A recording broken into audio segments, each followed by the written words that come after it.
हाँ बेटा, last lecture में क्या डिस्कस किया था?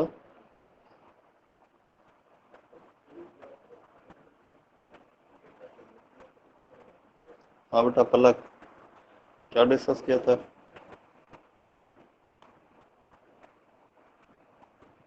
Sir relation. रिलेशन में कितना?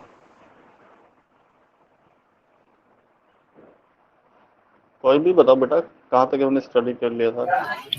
सर रिलेशन जो है सर वो स्टार्टिंग से हल्का सा पढ़ा दोगे, मतलब ऊपर ऊपर से। हाँ, मतलब ये नहीं क्या था, reflexive relation, irreflexive relation, non reflexive relation? Sir कर लिया था सर वो ये लास्ट सब। लेक्चर में थोड़ा सा पहले चला गया था ना सर, एक बार समझा दो हल्का सा। कौन? यस, तुमने सेकंड यस लेक्चर सर। यानी कि ये नहीं पढ़ा तुमने ये?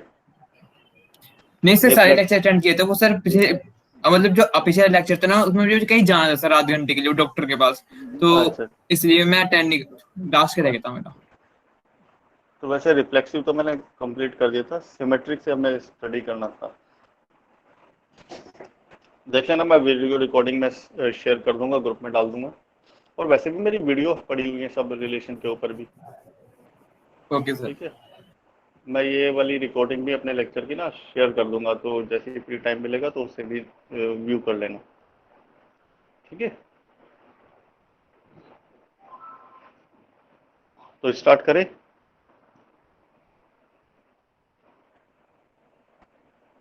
हाँ बेटा, स्टार्ट करें सब। Yes sir. क्योंकि अभी मुझे इंक्लूड करके 17 है इनमें से।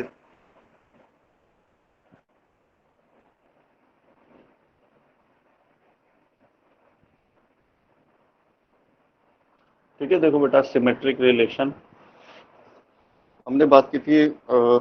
रिलेशन, तो रिलेशन में हमने क्या किया था, जो आपके पास कार्टेशियन प्रोडक्ट निकल के आया दो सेट का, उसके कुछ ऑर्डर्ड पेयर को हमने क्या कर लिया, रिलेशन में कैप्चर कर लिया था। तो वो किसी भी तरीके का हो सकता है, चाहे less than, equal to, greater than, whatever में भी। तो वहाँ रिलेशन की डेफिनेशन के अकॉर्डिंग कुछ ऑर्डर्ड पेयर उस पर्टिकुलर लैंग्वेज को या उस पर्टिकुलर रूल को फॉलो करते हैं, उन सबका हम समेशन करते जाते हैं।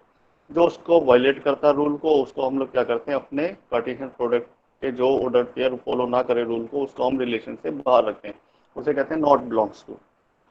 ठीक है, इससे पहले हमने थोड़ा सा, जिन लोगों ने क्लास अटेंड की थी वो लोग ने, जिन लोगों ने नहीं किया था उनके लिए थोड़ा सा रिवाइज करा देता हूँ। तो टाइप ऑफ रिलेशन में हमने पढ़ा रिफ्लेक्सिव रिलेशन।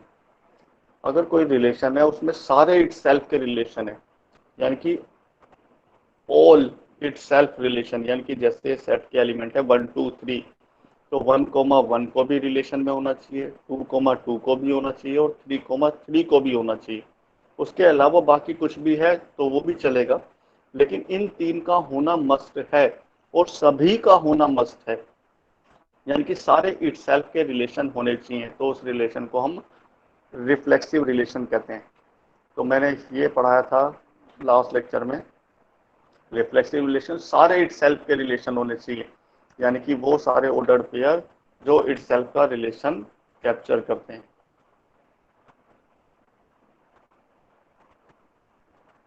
जैसे यहाँ देखो सेट है मेरे पास 1 2 3 4, तो एक रिलेशन ये है जिसमें 1,1 भी है, 2,2 भी है, 3,3 भी है और 4,4 भी है। तो ये रिलेशन क्या है? रिफ्लेक्सिव रिलेशन है।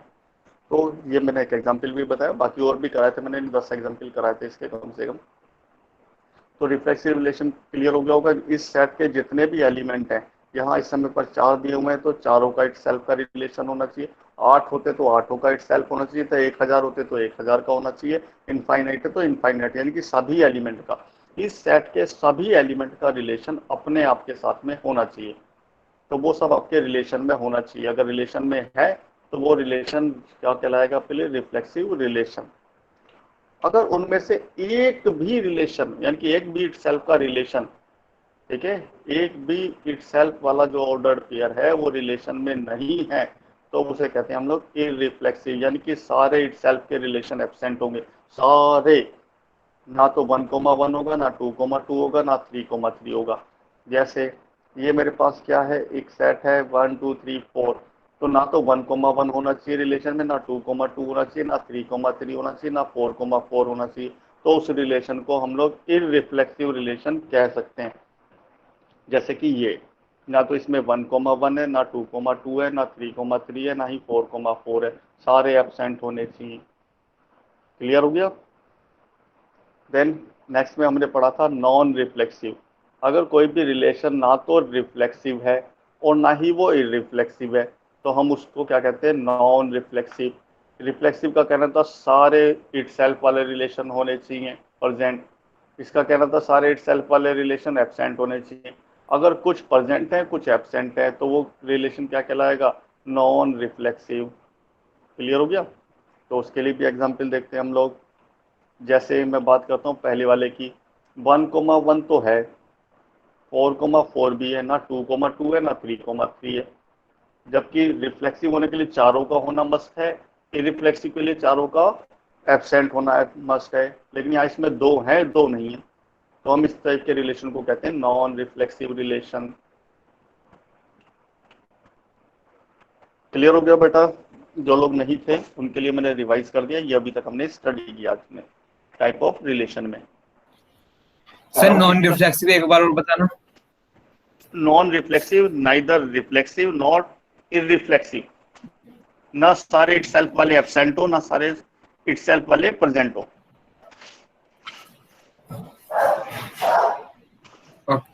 यानी कुछ प्रेजेंट होंगे, कुछ एब्सेंट होंगे। ठीक है? Yes sir. चलो अब देख करते हैं सिमेट्रिक। सिमेट्रिक रिलेशन का कहना था कि अगर ए कोमा बी रिलेशन में है तो बी कोमा ए भी रिलेशन में होगा, ये होना मस्ट है। ए कोमा बी क्या होता है? जैसे 1,2 अगर आपके रिलेशन में है, 1,2, तो डेफिनेट है कि 2,1 भी रिलेशन में होना चाहिए। अगर वो भी आपके पास है तो वो रिलेशन सिमेट्रिक है, अदरवाइज वो सिमेट्रिक नहीं है। क्लियर हुआ? जैसे 1,1, इसको मैंने क्या किया? इसका इनवर्स किया। पहले वाले को ए माना, इसको बी माना, इसको पलट देंगे तो भी क्या हो जाएगा? 1,1 ही होगा। क्या 1,1 रिलेशन में है? तो आप कहेंगे यस 1,1 तो रिलेशन में है। अब ये क्या है? 1,2, तो 2,1 भी आपके पास रिलेशन में होना चाहिए। क्या 2,1 है? क्यों बेटा, क्या है 2,1? No sir. तो ये रिलेशन आपके पास सिमेट्रिक नहीं है। अगर सिमेट्रिक होता तो हर एक ऑर्डर्ड पेयर का इनवर्स इसी रिलेशन में अवेलेबल होता। क्लियर हुआ? Yes sir. ठीक है। तो इसके लिए तरीका क्या है कि हम लोग कैसे क्या पता करें? अगर नंबर ऑफ ऑर्डर्ड पेयर हमारे पास इंक्रीज होते जाएंगे, सेट के एलिमेंट यदि इंक्रीज हो जाए, तो हम कैसे पता लगाएं? तो मैं क्या करता हूँ, रिलेशन का इनवर्स फाइंड आउट कर लेता हूँ। If relation is equal to relation का इनवर्स, अगर दोनों इक्वलेंट आ जाए तो क्या होगा? रिलेशन सिमेट्रिक होगा। सिंपल सा प्रोसेस है। क्या निकालने हम लोग, जैसे R2 है तो मैंने क्या निकाल लिया, R2 का इनवर्स कैलकुलेट कर लिया। इनवर्स कैलकुलेट करेंगे तो 1 1 का क्या आएगा, 1 1 ही आएगा। 1 2 का क्या आएगा, 2 1 आएगा। 2 1 का क्या आएगा, 1 2 आएगा। 2 2 का अगेन 2 2। 3 3 का अगेन 3 3। ठीक है, और 4 4 का अगेन 4 4। ठीक है, ये मिल गया। तो क्या ये दोनों बिल्कुल सेम है? ठीक है, दोनों बिल्कुल सेम है, यस। तो ये क्या है आपके पास, सिमेट्रिक रिलेशन। Symmetric relation. क्या ये सिमेट्रिक रिलेशन है? तो हम क्या कहेंगे, नो। 1 3 तो है लेकिन 3 1 नहीं है, इसका उल्टा यहाँ पर।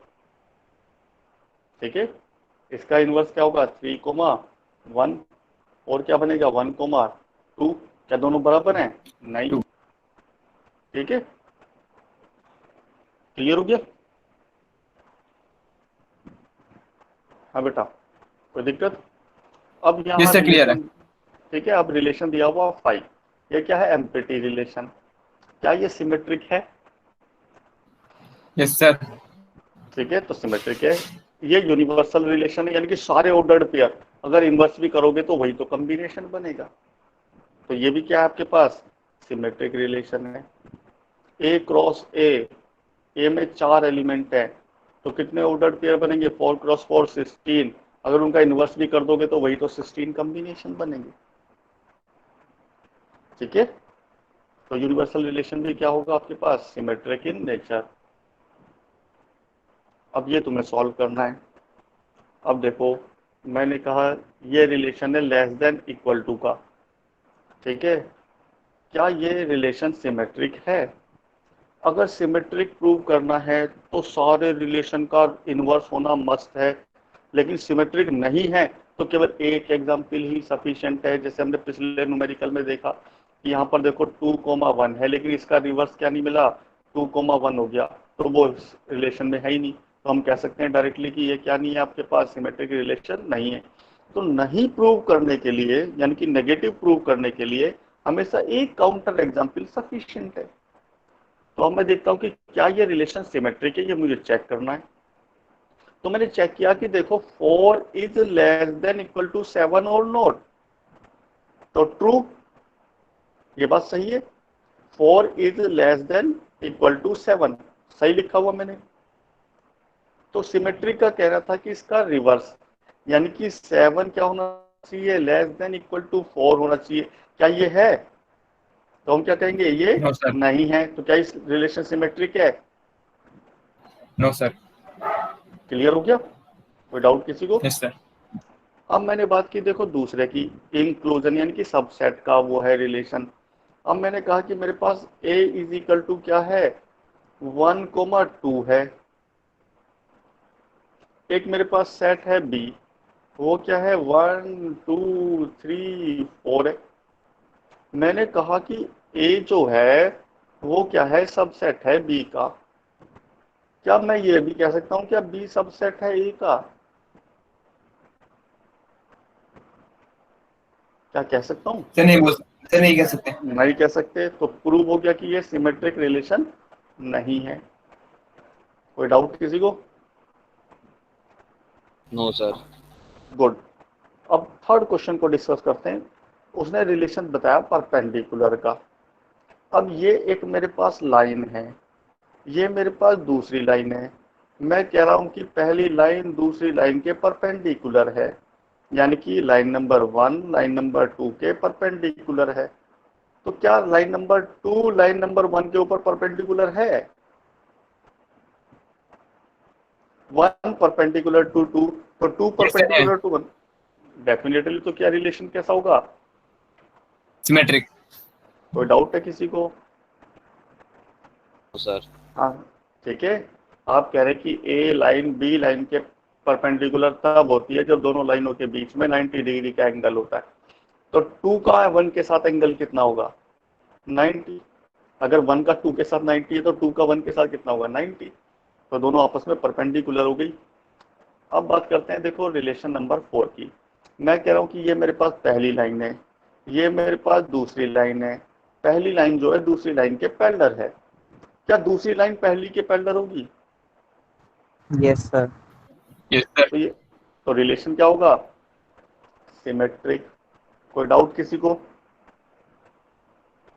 हाँ बेटा जल्दी जल्दी रिप्लाई क्या करो। नो तो सर। No doubt. ठीक है, क्योंकि अब तो आपको आदत होगी, अब तो बहुत सारे लेक्चर अटेंड कर लिए आपने ऑनलाइन, 2 वीक चलते चलते हो गया, तो यानी कि काफी सारे लेक्चर अब आप अटेंड कर चुके हो। तो अब धीरे धीरे क्या होते जा रहे हैं, क्लियर होते जा रहा है। हमको भी जो लर्निंग कैपेसिटी बिल्ड करनी है वो बिल्ड हो चुकी है, यानी कि अब हम ऑनलाइन भी जल्दी से पढ़ सकते हैं। लेकिन क्विकली अप्लाई करोगे तो फिर थोड़ा सा कंसेप्ट आगे की तरफ को बढ़ता जाएगा, वरना पता चलेगा कि कंसेप्ट धीरे धीरे धीरे धीरे धीरे धीरे इंक्रीज होते जाएंगे। ठीक है, अब देखो रिलेशन है किसका? डिवाइड का रिलेशन है। मैंने कहा देखो 14 डिवाइड बाई 7 है, तो इसका इनवर्स क्या होगा? क्या 7 डिवाइड बाई 14 होता है? No sir. तो ये तो 2 है, लेकिन ये बिलोंग नहीं करता है, तो क्या ये सिमेट्रिक रिलेशन होगा? No sir. क्लियर हो गया? मुझे लगता है आपको कोई डाउट नहीं होगा सिमेट्रिक में। कोई डाउट है क्या सिमेट्रिक में? No sir. No sir. No sir.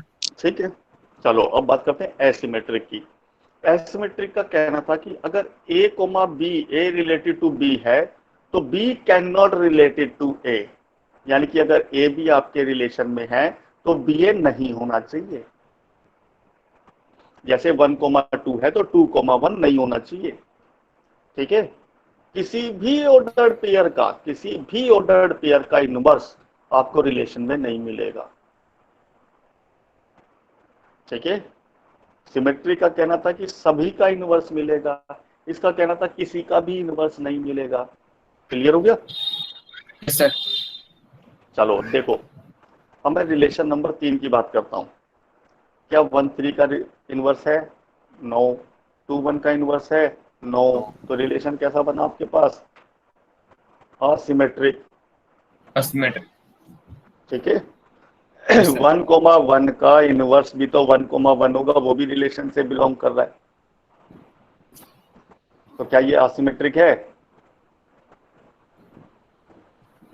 No. ठीक है, सिमिलरली 1,1 भी है, 2,2 भी है, 3,3 भी है, 4,4 भी है। क्लियर हो गया? Yes sir. ठीक है, अब बात करते हैं कि r इज इक्वल टू 5 हो गया। चलो अब थोड़ा एक और 2 न्यूमेरिकल और करते हैं इधर से। अब इसकी बात करो, ये एसिमेट्रिक रिलेशन है या नहीं है?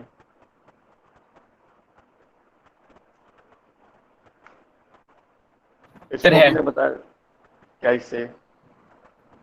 सर आपने बताया था कि जैसे हमारा 4 is less than is equal to 7 है, अगर हम इसका इन्वर्स करेंगे 7 is less than is equal to 4, तो वो मतलब इक्वल नहीं होगा, तो ये हमारा एसिमेट्रिक होगा। वेरी गुड, लेकिन 3 लेस देन इक्वल टू 3 और not? 3 less than equal to 3, reverse कर देते हैं, 3 less than equal to 3, is it possible in asymmetric? तो ये सिमेट्रिक है। सिमेट्रिक है, और सिमेट्रिक के लिए सबका होना मस्ट है। सिमेट्रिक ना होने के लिए केवल एक ही काउंटर एग्जाम्पल सफिशिएंट है। Yes sir. ये असिमेट्रिक कहा क्या? No sir. असिमेट्रिक में तो एक भी ऑर्डर पेयर का नहीं होना चाहिए ना। सिमेट्रिक होने के लिए सभी का होना मस्ट है, असिमेट्रिक के लिए सभी का ना होना मस्ट है। जबकि हमने एक ऐसा ऑर्डर पेयर भी ढूंढने का जहां पर भी वैल्यूज इक्वल होंगी, डेफिनेटली वहां पर क्या करेगा, ये उसका इनवर्स वहां पर अवेलेबल मिलेगा। तो ये असिमेट्रिक नहीं है, ये सिमेट्रिक भी नहीं है, क्योंकि सिमेट्रिक ना होने के लिए आपने क्या बताया, ये किसके लिए बनाया हमने? असिमेट्रिक ना होने के लिए ये बताया हमने।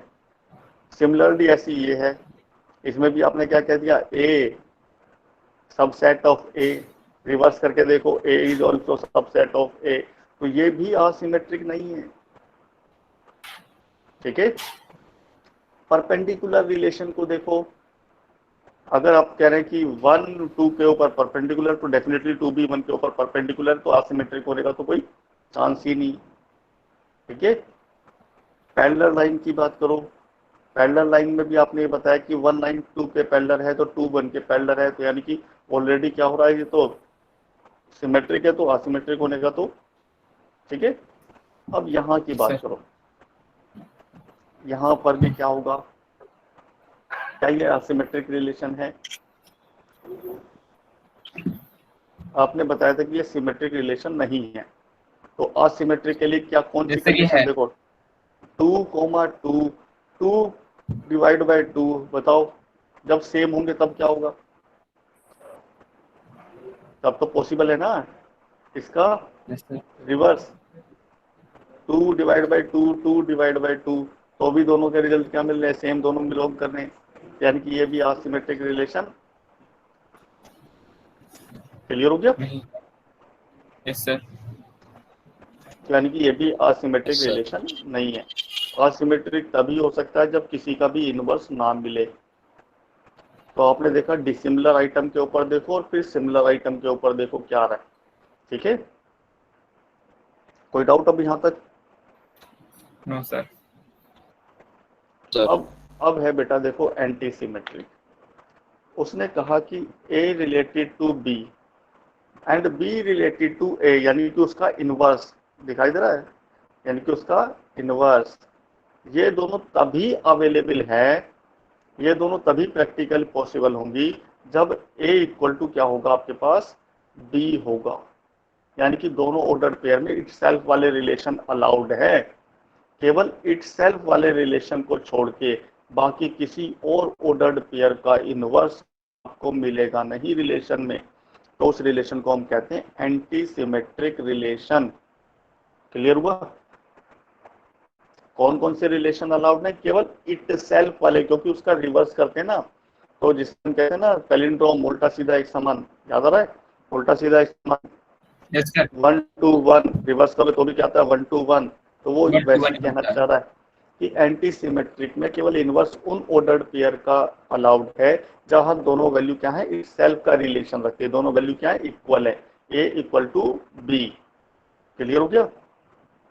जैसे अब यहां देखो, ये मेरे पास है 1,1, ये एंटी सिमेट्री में अलाउड है, एंटी सिमेट्री में ये भी अलाउड है, इट सेल्फ वाले, केवल इट सेल्फ वाले रिलेशन क्या है, अलाउड है, बाकी किसी और ऑर्डर पेयर इनवर्स, ठीक है, आपके रिलेशन में नहीं होना चाहिए। 1,2 है तो रिलेशन में 2,1 होना चाहिए, तो ढूंढो 2,1 है, नहीं। 2,3 है तो 3,2 है क्या, नहीं है। 1,3 है तो क्या 3,1 है, आप कहेंगे नहीं है, तो ये रिलेशन क्या है आपके लिए, एंटी सिमेट्रिक रिलेशन है। केवल उस ऑर्डर्ड पेयर का इनवर्स केवल होना चाहिए जहां इट सेल्फ का रिलेशन है। R2 को चेक करके देखते हैं, ये तो अलाउड है, ये भी अलाउड है, ये भी अलाउड है, प्लस ये भी अलाउड है सारे, ठीक है। अब देखो 1, 2 का क्या नहीं होना चाहिए, इनवर्स यहाँ नहीं होना चाहिए, 1, 2 का क्या मिला, 2, 1 मिल गया, इसका इनवर्स मिल गया ना, तो ये एंटी सिमेट्रिक नहीं है। अब बताओ कोई डाउट है किसी को? No, sir. तो इसकी No, बात sir. करते हैं, इसकी बात करते हैं। इट सेल्फ का कोई रिलेशन है ही नहीं। 1, 3 का इनवर्स है क्या, नहीं है। 2, 1 का इनवर्स है क्या, नहीं है, तो ये रिलेशन कैसा हुआ, एंटी सिमेट्रिक हुआ। क्लियर हो गया? Sir. ठीक है, चलो 2-3 क्वेश्चन इसमें से भी कर लेते हैं। इस स्लाइड में पढ़े हुए क्वेश्चन तो 10 के 10 क्वेश्चन आपको सॉल्व करने हैं, 2-3 मैं सॉल्व करा देता हूँ। अब इसकी बात करते हैं, क्या एंटी सिमेट्रिक रिलेशन होगा लेस देन इक्वल टू, तो एंटी सिमेट्रिक में नंबर 1, एक तो इट सेल्फ वाला रिलेशन अलाउड है, तो कोई भी इट सेल्फ का रिलेशन देखो, 2 लेस देन इक्वल टू 2 है, ओके, इसका रिवर्स करोगे तो 2 लेस देन इक्वल टू 2, तो ये तो अलाउड है, ठीक है। उसके अलावा डिसिमिलर वर्ड के ऊपर क्या होता देखते हैं, जैसे 3 लेस देन इक्वल टू 4, तो क्या 4 लेस देन इक्वल टू 3 होगा, नहीं है ना, ठीक है। 4 not less than equal to 3, तो यही तो कह रहा था कि वो और किसी भी ऑर्डर्ड पेयर का इनवर्स नहीं होना चाहिए, तो बाकी किसी और ऑर्डर्ड पेयर का इनवर्स है क्या, नहीं है, केवल किसका है, इट सेल्फ वाले को छोड़ के, तो ये रिलेशन कैसा होगा आपके पास, एंटी सिमेट्रिक होगा। कोई डाउट किसी को? No sir. No sir. Similarly आप इसकी बात करो, देखो A subset of A then A also subset of A, यानी कौन सा रिलेशन है? इटसेल्फ वाला रिलेशन। ये तो एंटी सिमेट्रिक में अलाउड है। अब देखो कि मैं कहूं कि a इज इक्वल टू है मेरे पास 1 और 2 और b इज इक्वल टू मेरे पास लिखा हुआ है 1 2 3 4। ठीक है, कितने आइटम है यहाँ पर? 4। अब मैं कह रहा हूँ कि a is subset of b, तो क्या b सबसेट ऑफ a होगा? No sir. नहीं होगा। तो यानी कि क्या कर रहा है कि किसी और ऑर्डर्ड पेयर का आपको क्या नहीं मिल रहा है? इनवर्स नहीं मिल रहा है। ये आपने बताया, केवल इटसेल्फ पे तो ऑर्डर्ड पेयर मिल रहा है, लेकिन किस पे नहीं मिल रहा है आपको? और बाकी किसी डिसिमिलर सेट के ऊपर आपको कभी भी ऑर्डर्ड पेयर वो मिल नहीं रहा है। तो यानी कि ये भी क्या होगा? एंटी सिमेट्रिक होगा। ठीक है, और भी करो सर क्या है मतलब ये दोनों मस्ट होने चाहिए? ये दोनों कंडीशन, ये हाँ दोनों कंडीशन मस्ट होनी चाहिए, इटसेल्फ वाला हाँ भी और ये भी। हाँ ठीक बेटा, है। तो वही तो बताया मैंने कि केवल इटसेल्फ वाला रिलेशन अलाउड है। केवल इटसेल्फ वाला रिलेशन और अलाउड हो गया किसके? Asymmetric relation. Every antisymmetric relation is a asymmetric relation in which itself relation is allowed। And कौन सा वाला? असिमेट्रिक, यानी किसी भी ऑर्डर्ड पेयर का क्या नहीं होना चाहिए? इनवर्स नहीं होना चाहिए। बस उसने अलाउड किसको किया? उसमें इटसेल्फ वाले रिलेशन और जोड़ दिए। तो आपको असिमेट्रिक वाली डेफिनेशन को ही आगे बढ़ाते जाना है। तो असिमेट्रिक पर कहना था कि किसी भी ऑर्डर्ड पेयर का क्या नहीं होना चाहिए? इनवर्स नहीं होना चाहिए। तो यहाँ पर भी होता है। केवल इनवर्स किसका अलाउड है? इटसेल्फ वाले का। ठीक है, हाँ बेटा, क्लियर हो गया? यस सर, क्लियर है। ठीक है, तो जरूरी नहीं है कि सभी का होना चाहिए। ऐसा भी उसने ये नहीं कहा कि सभी का इटसेल्फ का रिलेशन होना चाहिए। उसने कहा चाहे कुछ भी हो, लेकिन इटसेल्फ वाले रिलेशन अलाउड है बस। उसने बताया ना कि a related to b and b related to a if and only if a equal to b। यानी कि ये तभी प्रैक्टिकली पॉसिबल है जब दोनों वैल्यू बराबर होंगी, यानी कि इटसेल्फ वाला रिलेशन होगा। चलें फिर आगे, या और भी बाकी के भी सॉल्व करूं? Yes sir. Excuse me sir. हाँ बेटा, सर सेट कैसा होगा? Empty set. अब बताओ एम्प्टी सेट। ये आ गया हमारे पास एम्प्टी सेट। एम्प्टी रिलेशन को आपको क्या कहना है कि मुझे एंटी सिमेट्रिक का रूल को देखता हूँ कि ये मैं एंटी सिमेट्रिक है या नहीं है।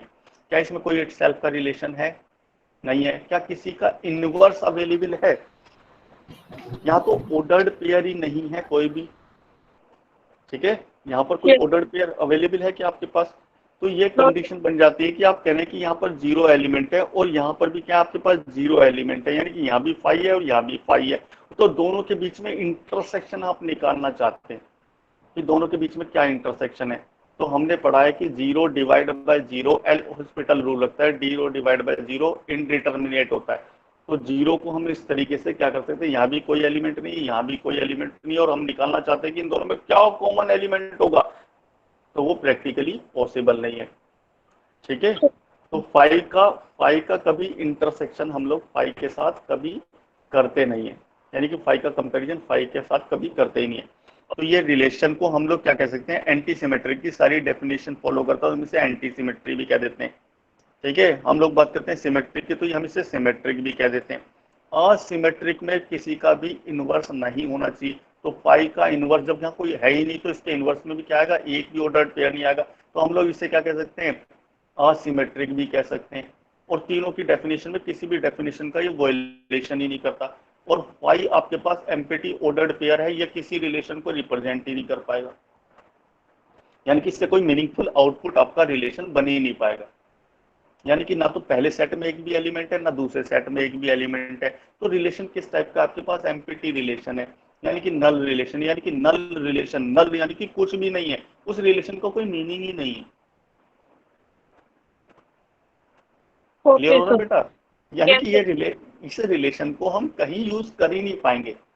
ये एक बाय डिफॉल्ट एक ऐसा रिलेशन बन गया जिस रिलेशन का हम कोई यूटिलाइजेशन कर ही नहीं पाएंगे। लेकिन क्वेश्चन में यहाँ पर मैंने इसलिए लिखा है यहाँ पर, इसलिए कि जनरली गेट में एक नंबर का क्वेश्चन आ जाता है कि ये एम्पिटी रिलेशन है, तो इस एम्पिटी रिलेशन को किस टाइप का होगा, तो ये तीनों टाइप का होगा। ठीक है, ओके सर। क्लियर हो गया। सर तो लास्ट रिलेशन है हमारा ट्रांजिटिव। टोटल हम 7 टाइप के रिलेशन पढ़ने वाले थे। जब मैंने क्लास स्टार्ट की थी, सबसे पहले सिलेबस बताया था, तो मैंने उसमें भी बताया था कि तो पहला हमने पढ़ा रिफ्लेक्सिव, फिर इररिफ्लेक्सिव, फिर नॉन रिफ्लेक्सिव। तो रिफ्लेक्सिव वाली टाइप की कैटेगरी में 3 थे, 3 सिमेट्रिक वाली कैटेगरी में थे, सिमेट्रिक, असिमेट्रिक और एंटी सिमेट्रिक। ठीक है, रिफ्लेक्सिव में सारे इटसेल्फ वाले रिलेशन के ऊपर बेस हैं, सिमेट्रिक में सब इनवर्स वाले रिलेशन के ऊपर बिलोंग कर रहे हैं। ठीक है, अब थर्ड आ गया हमारे पास ट्रांजिटिव रिलेशन। इसका कहना था कि अगर ए रिलेटेड टू बी है और बी रिलेटेड टू सी है, ठीक है, ए रिलेटेड टू बी है और बी रिलेटेड टू सी है, तो मैं कह सकता हूं कि ए ऑल्सो रिलेटेड टू सी। अगर ये दोनों रिलेशन में हैं तो डेफिनेटली है कि ये भी रिलेशन में ही होगा। तो मैं उस पर्टिकुलर रिलेशन को ट्रांजिटिव रिलेशन कहेंगे। जैसे मैं कह रहा हूं कि 2 छोटा होगा 4 से, और मैं कह रहा हूं कि 4 छोटा होगा 7 से, तो मेरे पास क्या होगा कि ये भी रिलेशन में होना चाहिए 2 < 7। अगर ये रिलेशन में है और ये भी रिलेशन में है तो डेफिनेटली है कि ये भी रिलेशन को क्या करेगा, सेटिस्फाई करेगा। क्लियर हो गया। इसको कहते हैं हम transitive relation. A less than B, B less than C, तो definitely A also less than C. Clear हो गया। हाँ बेटा, क्लियर हुआ। सर। यस सर, क्लियर है। अभी तक जो भी हमने सॉल्व किया उसे तो हमने डायरेक्ट ही ऑर्डर्ड पेयर देख के हमने कम्युनिकेट कर दिया कि ये सिमेट्रिक है, उसे देख के बता दिया रिफ्लेक्सिव है। ये पहला आपके पास एक ऐसा रिलेशन मिलेगा जिसमें थोड़ी बहुत आपको कैलकुलेशन करनी पड़ेगी और फाइंड आउट करना पड़ेगा कि ये ट्रांजिटिव रिलेशन है या फिर नहीं है। अब मैं कैसे बताऊं इसे देख के रिलेशन को कि ये ट्रांजिटिव है, तो मुझे ढूंढना पड़ेगा इसमें क्या, ए कोमा बी, फिर उसके बाद क्या ढूंढना पड़ेगा, बी कोमा सी ढूंढना पड़ेगा, फिर उन दोनों का रिजल्ट क्या आना चाहिए, ए कोमा सी आना चाहिए। तो इस टाइप के न्यूमेरिकल को सॉल्व करने के लिए तो सबसे ज्यादा नंबर इसी उस पे आते हैं। एक नंबर का होगा आपके पास रिफ्लेक्सिव वाली कैटेगरी से, एक नंबर पे होगा आपके पास सिमेट्रिक वाली से, तो 3 नंबर होंगे बेटा कम से कम इस पे जाके ट्रांजिटिव पे, क्योंकि इसमें पेपर पेन दोनों यूज होगा, थोड़ा सा कैलकुलेशन करना पड़ेगा। ठीक है,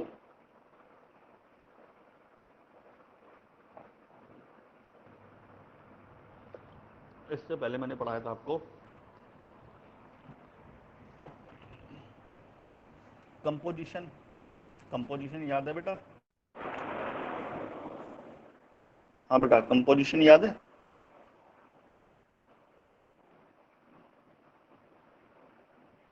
hello, Yes, sir. Composition relation कराया था मैंने, कंपोजिशन रिलेशन। तो कंपोजिशन में क्या करते हैं, देखो इसमें अगर ट्रांजिटिव देखना है कि कोई भी रिलेशन ट्रांजिटिव है या नहीं है, तो मैं क्या करता हूँ, इसी रिलेशन में से क्या ढूंढूंगा मैं, ए कोमा बी।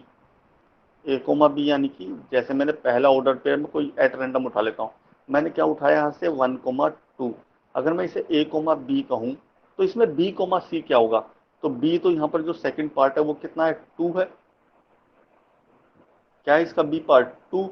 तो बी से स्टार्ट होने वाले ऑर्डर्ड पेयर यानी कि 2 से स्टार्ट होने वाले ऑर्डर्ड पेयर कौन से, 2,3।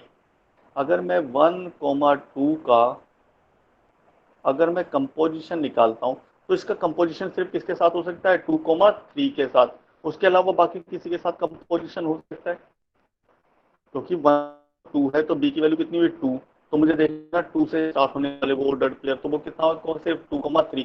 तो कोई ऑर्डर्ड पेयर नहीं है मेरे पास यहाँ पर। जब मैं इन दोनों का कंपोजिशन करता हूँ तो आंसर आता है आपके पास इसका फर्स्ट यानी कि ए, और इसका लास्ट इसका 3, तो मिलेगा आपको 1,3। तो ये मैं कहा था आपको प्रीवियस स्लाइड में, लास्ट टाइम पर मैंने ये आपको सॉल्व करके दिखाया था। मैं दिखा देता हूँ एक बार वो।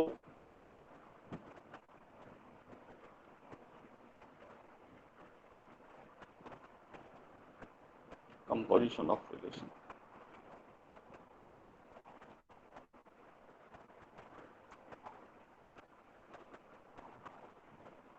ये रहा कंपोजिशन ऑफ रिलेशन। ये मेरे पास पहला रिलेशन है, ठीक है। इसके लिए मैं कलरिंग चेंज कर रहा हूँ बस। देखो जैसे यहाँ पर मैंने लिया कोई भी रिलेशन, जैसे ये मेरे पास है 2, D, तो यहाँ पर ये तो हो गया A, ये हो गया आपके पास B। तो D से शुरू होने वाले ऑर्डर्ड पेयर, तो हम क्या देखते हैं, दूसरा वाला रिलेशन है उसमें देखते हैं D से कौन सा स्टार्ट हो रहा है। D से सिर्फ ये स्टार्ट हो रहा है, ठीक है। तो 2, D का कंपोजिशन होगा किसके साथ, D, Z के साथ। तो आंसर क्या आएगा, इसका फर्स्ट और इसका लास्ट। तो आंसर मिलेगा आपको 2Z। जैसे मैंने यहाँ पर लिखा 2, D का कंपोजिशन करेंगे D, Z के साथ, तो आंसर मिलेगा आपको 2, Z, ठीक है। सिमिलरली जैसे यहाँ पर मेरे पास क्या है 3 और B, मैंने क्या किया 3, B, ये पहले वाले रिलेशन उठाया मैंने, इसका मुझे कंपोजिशन करना है। तो दूसरे वाले सेट में जो आपके दूसरा रिलेशन जिसे हम S करें, तो उसमें देखो कि B से स्टार्ट होने वाले कौन कौन से ऑर्डर्ड पेयर हैं। तो B से होने वाले कितने हैं, 2 हैं। कौन सा है, B, X, और दूसरा कौन सा है, B, Z। तो एक बार इसके साथ कंपोजिशन होगा और एक बार इसके साथ कंपोजिशन होगा। तो आंसर क्या आएगा, इसका फर्स्ट और इसका लास्ट, यानी क्या मिलेगा 3, X। क्लियर हो गया। और दूसरा क्या मिलेगा 3, इसका फर्स्ट और इसका लास्ट 3, Z। कोई डाउट किसी को। इस तरीके से हम कंपोजिशन कंप्यूट करते हैं। तो अपने न्यूमेरिकल पे आ जाते हैं। ये तो क्लियर है सबको, ये मैंने एग्जांपल पहले Yes, sir, clear है। अप्लाई कर। चलो अब ट्रांजिटिव पर ही आ जाते हैं हम लोग। अब देखो ये मेरे पास कोई रिलेशन है, अब मुझे क्या करना है, ट्रांजिटिव रिलेशन चेक करना। तो मैं बीच में क्या करता हूँ, एक कंपोजिशन का साइन लगा देता हूँ, ठीक है। मैंने क्या लगा दिया, बीच में कंपोजिशन का साइन लगा दिया। और मैंने इसी सेम रिलेशन का इसी के साथ कंपोजिशन करके देख लेता हूँ। मैं क्या करता हूँ, सेम रिलेशन का इसी रिलेशन के साथ कंपोजिशन करके देख लेता हूँ। यानी कि पहला ऑर्डर पेयर क्या है इसमें, 1, 1 है। दूसरा ऑर्डर पेयर क्या है इसमें, 1, 2 है। तीसरा ऑर्डर पेयर क्या है इसमें, 2, 3 है, ठीक है। देन उसके बाद क्या है, 1, 3, और लास्ट में क्या है 4, 4। अब मैं क्या करता हूँ, इनका कंपोजिशन अप्लाई करके देखता हूँ। 1, 1, तो B की वैल्यू क्या हुई 1, तो 1 से स्टार्ट होने वाले ऑर्डर पेयर कौन कौन से हैं, 1, 2, 3। तो तीनों के साथ कंपोजिशन करेंगे। तो इसका फर्स्ट क्या मिलेगा 1 और इसका लास्ट क्या मिलेगा 1। तो सबसे पहला ऑर्डर पेयर का आंसर मिलेगा 1, 1, ठीक है। देन दूसरा 1, 2, ठीक है, और 1, 3 हो गया 1 का कंप्लीट। 1, 1 का किया, 1, 1 के साथ 1, 1 का करा, 1, 2 के साथ 1, 1 का करा, 1, 3 के साथ हो गया। तो ये ऑर्डर पेयर कंप्लीट हो गया। अब बात करते हैं 1, 2 की। 1, 2, तो 2 से स्टार्ट होने वाला ऑर्डर पेयर कौन सा, 2, 3। तो आंसर क्या मिलेगा, इसका फर्स्ट और इसका लास्ट। तो क्या मिलेगा 1, 3। तो 1, 3 तो ऑलरेडी लिखा हुआ है, तो दोबारा से लिखने की जरूरत नहीं है। आगे ऑर्डर पेयर क्या है 2, 3। तो 3 से स्टार्ट होने वाला ऑर्डर पेयर देखना कहां पर, यहां पर। तो 3 से तो कोई भी ऑर्डर पेयर स्टार्ट नहीं हो रहा, तो इसका कोई कंपोजिशन होगा नहीं, ठीक है। आगे है 1, 3। तो 3 से स्टार्ट होने वाला कोई ऑर्डर पेयर नहीं है, तो इसका भी कुछ भी नहीं होगा। आगे क्या मिला आपको 4, 4। तो 4 से स्टार्ट होने वाला कौन सा है, 4, 4। तो इसका फर्स्ट और इसका लास्ट, तो क्या मिला 4, 4। क्लियर हो गया। तो ये जो मैंने कंपोजिशन कैलकुलेट किया हुआ, जो भी कंपोजिशन का रिजल्ट आए, अगर वो आपके रिलेशन से बिलोंग करे तो रिलेशन ट्रांजिटिव होगा, अदरवाइज नहीं होगा। क्लियर हुआ। आपको क्या करना है, जो भी रिलेशन गिवन है उसका कंपोजिशन उसी रिलेशन के साथ कैप्चर करना है। जो रिजल्टेंट ऑर्डर्ड पेयर मिलेंगे वो आपके रिलेशन में होने चाहिए।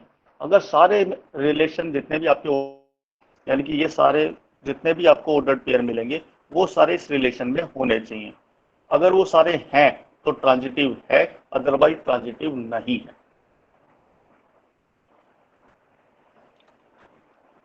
कोई डाउट किसी को? तो अब बताओ मुझे कि ये रिलेशन ट्रांजिटिव है या नहीं है। सर है। ठीक है, तो कोई डाउट ही नहीं रहा। ठीक है, अब एक छोटा सा और है क्या ये, अब देखो इतना तो मेरे पास पेज भी नहीं है कि मैं करूं, तो यानी कि एक पेपर पेन उठा के और क्वेश्चन सॉल्व करने का है। ठीक है, यानी कि ये ऐसे नहीं मिलेगा इसमें नंबर, इसलिए मैंने बताया कि 60% वेटेज है इसका, यानी कि इसमें पेपर पेन उठा के आपको कैलकुलेट करना ही पड़ेगा। ठीक है, चाहो तो मैं करके दिखा देता हूँ R3, क्योंकि छोटा सा है तो R3 में कर सकता हूँ। बाकी और बड़ा सा लिखूंगा तो मैं बहुत सारे वो बनेंगे आपके लिए, तो इतना बड़ी तो मेरी स्क्रीन भी नहीं है। ठीक है, हो जाएगा। हाँ बेटा, सॉल्व हो जाएगा। सर। Yes sir. कोई दिक्कत तो नहीं है, इजी प्रोसीजर है। Yes sir. चलो ठीक है, तो अब बात करते हैं कुछ बेसिक चीजें हैं। जैसे मेरे पास क्या है कि कोई रिलेशन है, कोई सेट के ऊपर मैंने कंस्ट्रक्ट किया। अगर ए सेट में n एलिमेंट है तो A क्रॉस A में कितने एलिमेंट होंगे? अगर ए सेट में n एलिमेंट हैं तो A क्रॉस A में कितने? सर इस n के डबल होंगे। n के डबल हो गए कि n स्क्वायर हो गए? n square. हाँ, n स्क्वायर हो गए। तो वही बताने की कोशिश है कि how many elements are in A cross A, that is n square. और रिलेशन को हम क्या करें कि उसे हमने क्या लिया हुआ, A क्रॉस A का ही क्या होता है, सबसेट होता है, सबसेट। याद आ रहा पावर सेट क्या होता था? Collection of all different type of subset is known as power set. तो हमारे पास रिलेशन क्या है, subset of A cross A का सबसेट ही तो होता है। तो कितने डिफरेंट सबसेट हो सकते हैं? तो कितने हो जाएंगे, 2 की power mode of A cross A। तो A क्रॉस A का मोड आपने अभी बताया मुझे कि कितने नंबर ऑफ एलिमेंट होंगे, यानी कि कितने ऑर्डर्ड पेयर होंगे इसमें, n स्क्वायर। तो मैं क्या कह सकता हूँ, 2 की पावर n स्क्वायर कह दूं। इतने नंबर ऑफ पॉसिबल रिलेशन है हमारे पास, 2 की पावर n स्क्वायर। इतने डिफरेंट रिलेशन आपके बन सकते हैं। ठीक है, तो वही डिफाइन किया हमने कि कितने बन सकते हैं आपके पास, 2 की पावर n स्क्वायर। इतने डिफरेंट रिलेशन किसी भी एक पर्टिकुलर सेट के ऊपर कंस्ट्रक्ट हो सकते हैं, फॉर्म हो सकते हैं। क्लियर हो गया बेटा? Yes sir. ठीक है, ये न्यूमेरिकल है कुछ, तुम्हें चेक करना है कि ये रिफ्लेक्सिव है या फिर नहीं है। किया था ये पहले, अब चेक करके बताओ क्या ये रिफ्लेक्सिव है। देखो मुझे जो पढ़ाना था मैंने पढ़ा दिया उधर, अब मैं 3 चीजें और पढ़ाऊंगा आगे आके। ठीक है, अब ये थोड़ा सा जो तुमने पढ़ा है उसी को क्वेश्चन सॉल्व करना है आपको। यही बताओ मुझे क्या ये रिफ्लेक्सिव है। Yes sir. Yes sir. Reflexive होने के लिए सबका इटसेल्फ का रिलेशन होना मस्ट है। क्या सबका इटसेल्फ का रिलेशन है? Yes sir. No sir. No, sir no sir, 2 comma 2 का तो नो है सर ही नहीं है, नो सर नहीं है, हाँ, 2 का नहीं है। गुड। तो यानी कि रिलेशन रिफ्लेक्सिव नहीं है बेटा। ठीक है, ओके। दूसरा क्या ये रिलेशन है? Yes sir. Yes sir. Yes sir ये है। तो हमें क्या ढूंढना है इसमें, 1,1 है कि नहीं है, 2,2 है कि नहीं है, 3,3 है कि नहीं, 4,4 है। चारों हैं तो यानी कि ये रिफ्लेक्सिव है। क्लियर हो गया? लास्ट, क्या ये relation no sir. No sir. Reason, क्योंकि 4,4 सर इसमें नहीं 4 है। का इट्स। Yes sir. हाँ हाँ, बताओ 4,4 और ऐड कर दे इसमें। सर कर दो, फिर रिफ्लेक्सिव बन जाएगा। हाँ गुड, उसको कहते हैं बेटा रिफ्लेक्सिव क्लोजर। कोई रिलेशन गिवन है, अगर हम उसमें कुछ जोड़ के उसे रिफ्लेक्सिव बना दें तो उस टेक्निक को कहते हैं हम लोग reflexive closure. Symmetric closure, transitive closure, बेटा आएगा, नेक्स्ट टॉपिक वही है हमारा, आज ही पढ़ेंगे उसे भी, ठीक है? क्लियर हो रहा है? Yes, वो sir. भी अभी पढ़ाना है, Yes, आगे sir. स्लाइड में है, ठीक है? वही पढ़ेंगे Yes, हम लोग। sir.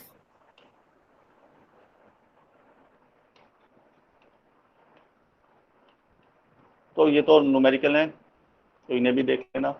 दो चार इसी तरीके के हैं कि सिमेट्रिक है या नहीं है, एंटी सिमेट्रिक है क्या है क्या नहीं। जैसे ये रिलेशन आपको गिवन है, बताओ सिमेट्रिक है, एंटी सिमेट्रिक है या असिमेट्रिक है?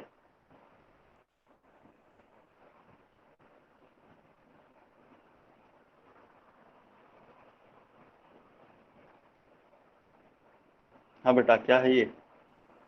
सिमेट्रिक। सिमेट्रिक है क्योंकि मैंने सारे ऑर्डर पेयर का इनवर्स निकाल के देख लिया। इनवर्स निकाल देंगे तो तो सेम ही एलिमेंट आएंगे। हाँ, तो हमेशा याद रखें कि सिमेट्रिक में क्या होता है, r is equal to r का इनवर्स आता है। अगर आपने किसी भी रिलेशन का इनवर्स निकाल लिया और वो रिलेशन के इक्विवेलेंट हो गया तो मैं उसे क्या कहूँगा, सिमेट्रिक रिलेशन कहूँगा। क्लियर हो गया? दूसरा एंटी सिमेट्रिक रिलेशन, उसने कहा कि एक का भी इनवर्स नहीं होना चाहिए, यानी कि आर इंटरसेक्शन आर का इनवर्स डेट इक्वल टू होना चाहिए फाई। ठीक है, क्लियर हो गया? दोनों का इंटरसेक्शन क्या होना चाहिए, फाई होना चाहिए, तो क्या कहलाता है, एसिमेट्रिक। ठीक है, एंटी सिमेट्रिक। ओ नहीं, एंटी सिमेट्रिक नहीं, असिमेट्रिक। असिमेट्रिक और एंटी सिमेट्रिक में बताया था कि जो इटसेल्फ वाले रिलेशन है, उस ऑर्डर में नहीं लिखा ना क्वेश्चन, मैंने देखा नहीं। ठीक है, एंटी सिमेट्रिक में क्या कहते हैं, इटसेल्फ वाला रिलेशन होना चाहिए, यानी कि आर इंटरसेक्शन आर का इनवर्स करें तो जो आंसर आता है आपके पास, ठीक है, जो भी आंसर आपने यहाँ पर लिखा, कोई रिलेशन लिख दिया एस डेट्स बिलोंग्स टू, क्या लिख दिया मैंने, आई ए को हमने कह दिया आइडेंटिटी रिलेशन। आइडेंटिटी रिलेशन कहते हैं जिसमें इटसेल्फ के सारे रिलेशन होते हैं, उसको हम लोग क्या कहते हैं, आइडेंटिटी रिलेशन, यानी कि एक जैसा रिलेशन, यानी कि 1 का 1 से, 2 का 2 का 3 से 3 से। ठीक है, उस सब रिलेशन को हम क्या कहते हैं, आइडेंटिटी रिलेशन। यानी कि इसमें क्या सिर्फ अलाउड है, केवल आइडेंटिटी रिलेशन ही अलाउड है। अब इसका मैंने इन्वर्स करके देखा तो आपने मुझे बताया कि ये सिमेट्रिक है। दूसरा 1,1 तो सिमेट्रिक है, सिमेट्रिक। ठीक है, सिमेट्रिक है, कंफर्म। अब ये चेक Yes, sir. करो कि क्या ये एसिमेट्रिक है, नहीं, ठीक है, क्योंकि आर और आर का इनवर्स दोनों का इंटरसेक्शन क्या आना चाहिए, फाई, तो असिमेट्रिक तो नहीं है। लेकिन क्या ये एंटी सिमेट्रिक है? Yes sir. गुड, तो ये सिमेट्रिक भी है और एंटी सिमेट्रिक भी है, तो एक रिलेशन एक से ज़्यादा भी हो सकता है। लेकिन रिफ्लेक्सिव के केस में, इररिफ्लेक्सिव के केस में और नॉन रिफ्लेक्सिव के केस में या तो रिलेशन रिफ्लेक्सिव होगा या इररिफ्लेक्सिव होगा या फिर नॉन रिफ्लेक्सिव होगा। यहाँ पर रिलेशन क्या हो सकता है, एक से ज़्यादा प्रॉपर्टी को भी अटेन कर सकता है। क्लियर हो रहा है? Yes sir. अब इसकी देखो, ये 1,3 का इनवर्स नहीं है, 3,2 का इनवर्स भी नहीं है, 2,1 का इनवर्स भी नहीं है, तो ये क्या रिलेशन है, क्या ये असिमेट्रिक? तो असिमेट्रिक है। क्या ये एंटी सिमेट्रिक है? किसी का भी रिलेशन नहीं, केवल इटसेल्फ के रिलेशन भी हो सकते हैं, तो इटसेल्फ का भी रिलेशन नहीं है, तो एंटी सिमेट्रिक भी है, तो एंटी सिमेट्रिक भी और असिमेट्रिक भी है। एंटी सिमेट्रिक ने भी तो ये कहा था कि किसी का भी इनवर्स नहीं होना चाहिए एक्सेप्ट इटसेल्फ रिलेशन। क्लियर हो गया? अब ये रिलेशन है 4,4, 3,3, 1,4, क्या इसका इनवर्स अवेलेबल है? एंटी सिमेट्रिक में तो इटसेल्फ वाले तो मस्ट होनी चाहिए थे ना। नहीं, इटसेल्फ के रिलेशन भी हो अलाउड हैं, इटसेल्फ वाले का ही केवल इनवर्स अलाउड है। ओके। होता एंटी सिमेट्रिक, होता असिमेट्रिक ही है, लेकिन एसिमेट्रिक का एक्सटेंडेड वर्जन होता है, उसमें सिर्फ इटसेल्फ वाले रिलेशन को अलाउड कर देते हैं कि इनका इनवर्स तो अलाउड है, बाकी किसी ऑर्डर पेयर का देखो, जैसे यहाँ पर लिखा ना 1,4, तो ये हमारा एंटी सिमेट्रिक हो जाएगा। हाँ, ये सिर्फ केवल क्या होगा आपके पास, एंटी सिमेट्रिक होगा, ना तो ये सिमेट्रिक है ना असिमेट्रिक है, तो ये क्या है, एंटी सिमेट्रिक है। अगर कोई रिलेशन सिमेट्रिक नहीं है, ठीक है, असिमेट्रिक नहीं है, तो डेफिनेटली है कि वो क्या होगा, आपके पास एंटी सिमेट्रिक होगा। लेकिन एक रिलेशन क्या हो सकता है, सिमेट्रिक और एंटी सिमेट्रिक दोनों हो सकता है, ठीक है, और एक रिलेशन असिमेट्रिक और एंटी सिमेट्रिक भी हो सकता है। तो इसलिए चारों एग्जाम्पल इसी तरीके से लिखे हैं कि एक ऐसा रिलेशन बताए जो केवल क्या है, आपके पास सिमेट्रिक है, ठीक है, एक ऐसा लिखा जो सिमेट्रिक और एंटी सिमेट्रिक है, एक एंटी सिमेट्रिक और असिमेट्रिक, और एक सिर्फ लिखा जो एंटी सिमेट्रिक है। क्लियर हो गया? यस सर, क्लियर है।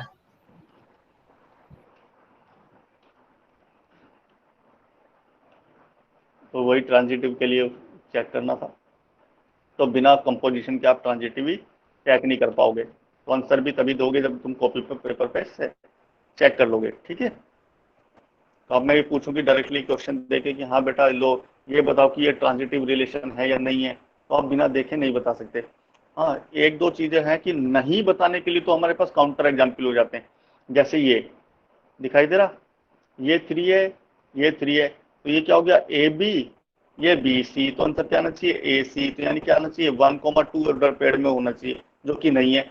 तो मैं ट्रांजिटिव नहीं के लिए काउंटर एग्जाम्पल दिखा सकता हूँ, लेकिन ये कहने के लिए कि ये ट्रांजिटिव है तो उसके लिए मुझे सबका कंपोजिशन करना मस्ट है, ठीक है। Yes sir. ये तो वही है काउंटिंग रिलेशन। चलो अब आ जाते हैं हम लोग क्लोजर सेट के ऊपर। कुछ एग्जाम्पल डालेंगे, कंपोजिशन करना सिखाया हुआ मैंने एस और डी का, ये उधर ही पुरानी स्लाइड में भी बता दिया था डायग्राम के थ्रू मैंने है।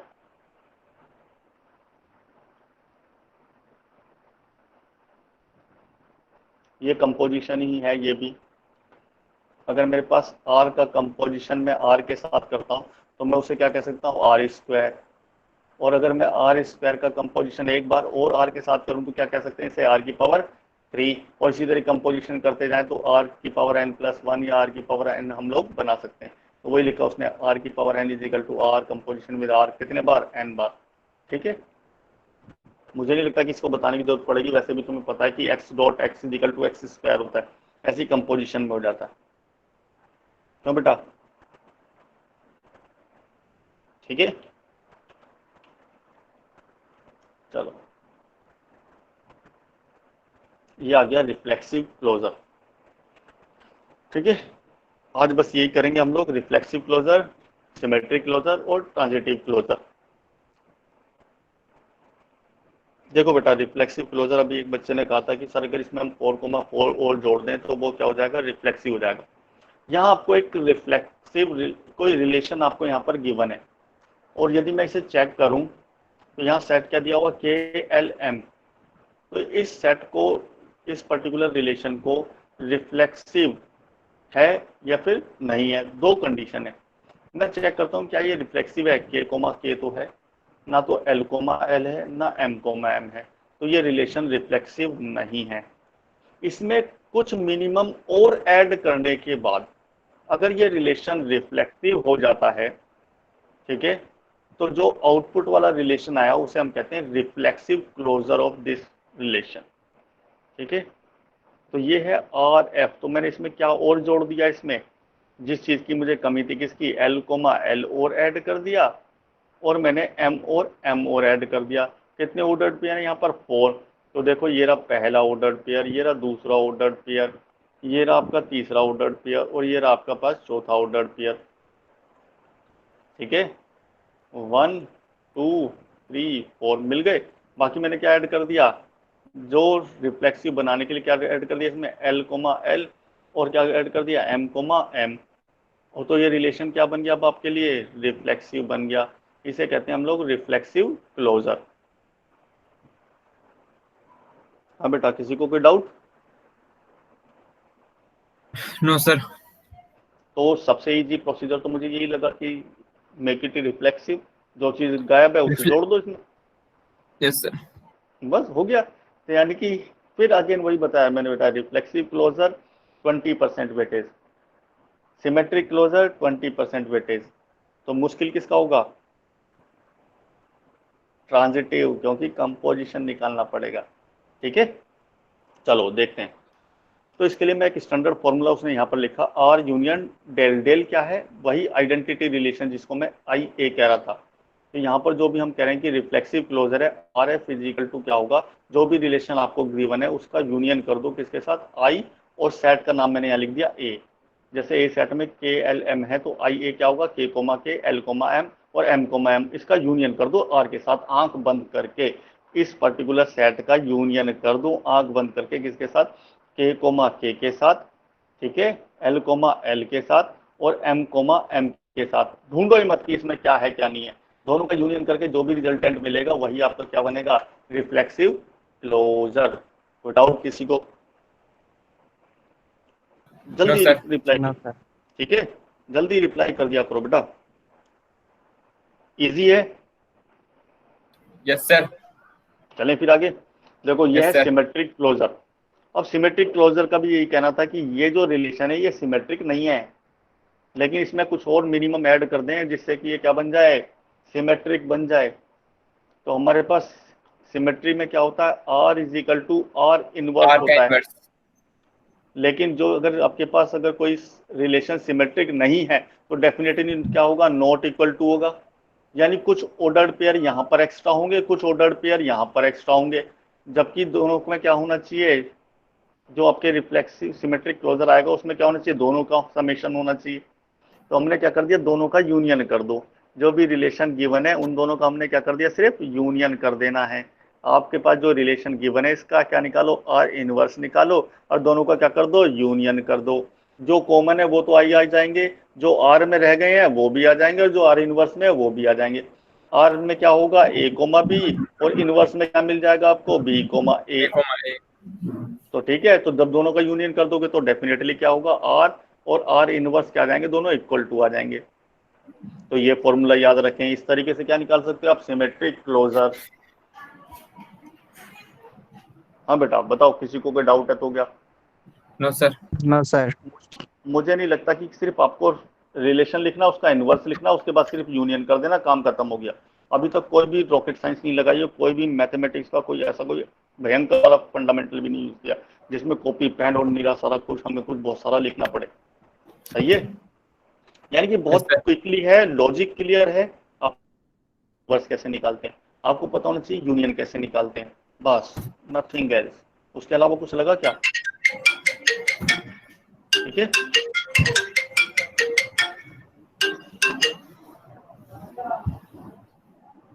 अब बात करते हैं बेटा ट्रांजिटिव यश वॉइस ऑफ कर लियो भाई। अब बात करते हैं ट्रांजिटिव क्लोजर। ठीक है, ये थोड़ा सा क्या है आपके पास, थोड़ा सा आपको क्या करना पड़ेगा, इसको कैलकुलेट करना पड़ेगा, क्योंकि ट्रांजिटिव क्लोजर हमने निकाला। देखो ट्रांजिटिविटी भी प्रूव करने के लिए हमको क्या चाहिए था, कंपोजिशन। इसमें क्या करेंगे, देखो आर एस्ट्रिक, यानी कि इसको कहते हैं ट्रांजिटिव क्लोजर। अंकित 3-4 मिनट में होने वाला लेक्चर होगा, बैठ जाओ। ठीक है, आर यूनियन आर का स्क्वायर, यूनियन कब तक, आर की पावर एन तक, कब तक करते जाएं। तो मुझे क्या करना होगा, इसमें जो भी रिलेशन आपको गिवन है उसका ट्रांजिटिव क्लोजर निकालने के लिए मुझे क्या करना होगा, पहले आर स्क्वायर निकालता हूँ। आर का कंपोजिशन किया आर के साथ, यानी कि इस रिलेशन का मैंने इसी रिलेशन के साथ कंपोजिशन किया। लेट से ये आ गया, आउटपुट आ गया। ठीक है, कोई आउटपुट मिल गया मुझे। तो मैंने चेक किया कि मैंने क्या निकाला, आर की पावर 3 का आर स्क्वायर रिलेशन किया किसके साथ, आर के साथ। तो ये रिलेशन आउटपुट मिल गया। ठीक है, अगर मैं इसे चेक करूं कि ये क्या है आपके पास 1,3, ये क्या है 2,3, ये क्या है 3,3, ये और ये दोनों डिफरेंट है। जब मैंने आर स्क्वायर का कंपोजिशन आर के साथ किया तो मुझे रिजल्ट मिला दिस 1,3, 2,3, 3,3। तो क्या ये इसके इक्विवेलेंट नहीं है? क्यों बेटा? है सर। तो क्या मैं ऐसा कह सकता हूं कि R3 is equal to R? आपके पास जो भी रिलेशन का ट्रांजिटिव क्लोजर निकालना होगा, आप 3 या 4 स्टेप तक चलेंगे। ठीक है, यानी कि r की पावर 4 या r की पावर 5 तक चलेंगे तो आपको क्या मिलेगा, वो पुराना वाला ही क्या मिल जाएगा, या तो r स्क्वायर के इक्विवेलेंट मिल जाएगा, या r के इक्विवेलेंट मिल जाएगा, या फिर r3 के इक्विवेलेंट मिल जाएगा। क्लियर हो गया, यानी कि वो पुराने वाले सेट के इक्विवेलेंट ही मिल जाएगा। तो अब देखो जो r एस्ट्रिक बताया उसने क्या बताया, r यूनियन क्या कर दिया उसने, r स्क्वायर, और उसके बाद यूनियन क्या कर दिया उसने, r की पावर 3, सही है। देन यूनियन r की पावर 4, फिर उसने बताया कि यूनियन क्या है आपके पास, r की पावर 5, और इस तरीके से चलते जाएंगे। अब देखो r की 3 को तो आपने कह दिया कि ये तो इक्वलेंट टू r है, अगर मैं इसे r कर दूं तो r यूनियन r भी क्या रह जाएगा, r ही रह जाएगा, तो उसे रीराइट करने की कोई जरूरत है क्या, क्यों बेटा। R3 इक्वल टू क्या है आपके पास, r है, तो r union r equal to क्या होगा आपके पास, r ही तो होगा। तो R4 को तुम अगेन क्या कह रहे हो कि r की पावर 3 कंपोजिशन विद r, और R3 को r कह दिया तो ये क्या हो गया, r नहीं आ गया क्या, ये r स्क्वायर नहीं आ गया, तो ये r स्क्वायर तो पहले ही लिखा हुआ है। अगेन r की पावर 5, r की पावर 6, तो यानी कि ये तो सेम ही रिपीटेशन होता जाएगा। जहां भी आपकी वैल्यू, ठीक है, जहां भी आपकी वैल्यू उसके इक्वलेंट आ जाए तो बस वहीं से ट्रांजिटिव क्लोजर निकल आएगा। क्या लिखेंगे हम लोग, देखो r का एस्ट्रिक इज इक्वल टू, मैंने क्या लिखा, r union r square union r की पावर 3, बस इन तीनों का यूनियन कर दो ऑर्डर्ड पेयर का, वही क्या बनेगा आपके लिए, ट्रांजिटिव क्लोजर। क्लियर हो गया बेटा। लेकिन कंपोजिशन, ठीक है, आप कंपोजिशन, लोग कहते हैं कि हम लोग r की पावर n तक करेंगे, नहीं बेटा, आप जैसी 2-3 स्टेप चलोगे तो वो पुराने वाले क्या मिल जाएगा, रिलेशन के इक्वलेंट मिल जाएगा, या तो वो इक्वलेंट टू r आ जाएगा या फिर इक्वलेंट टू r स्क्वायर आ जाएगा। तो बाकी डॉट डॉट डॉट करके जितने भी लिखे हो उन सब तो रिपीटेशन में आ जाएंगे, तो वहीं तक का बस फॉर्मूला बचेगा, यही बचेगा बस फॉर्मूला इस पर्टिकुलर कंडीशन में। अगर मैं न्यूमेरिकल डेटा चेंज कर दूं तो हो सकता है कि यूनियन R4 भी आ जाए, हो सकता है यूनियन R5 तक ही जाए बस, और मैक्सिमम मैंने जितना न्यूमेरिकल देखे हैं R3 और R4 तक ही कंप्लीट हो जाते हैं। क्लियर हो गया, यस सर। ठीक है, तो यानी कि ये कंप्यूटेशन का काम है। तो 1-2 न्यूमेरिकल एग्जाम्पल बुक में भी दे रखे हैं, जो रिलेशन के मैंने उधर डाल रखा ना, PDF डाल रखा, उसमें से एग्जाम्पल उठाओ, उसमें से एग्जाम्पल की 2-3 एग्जाम्पल की प्रैक्टिस करो, तो कंपोजिशन भी क्लियर हो जाएगा। कंपोजिशन की प्रैक्टिस नहीं की होगी तो कंपोजिशन भी क्लियर हो जाएगा। 2-3 न्यूमेरिकल आप प्रैक्टिस करोगे तो अच्छे से क्लियर हो जाएगा, ठीक है, तो फिर आप क्विकली भी कर पाओगे। तो आज की क्लास ओवर करें, यस सर। ठीक है, यस सर। बाकी फ्राइडे में हम लोग मिलते हैं। और कोई डाउट हो तो प्रैक्टिस करना, कोई क्वेश्चन मिले तो उसे ले आना क्लास में ही सॉल्व करते हैं, ठीक है, ओके सर। चलो ठीक, थैंक यू सर। बाय।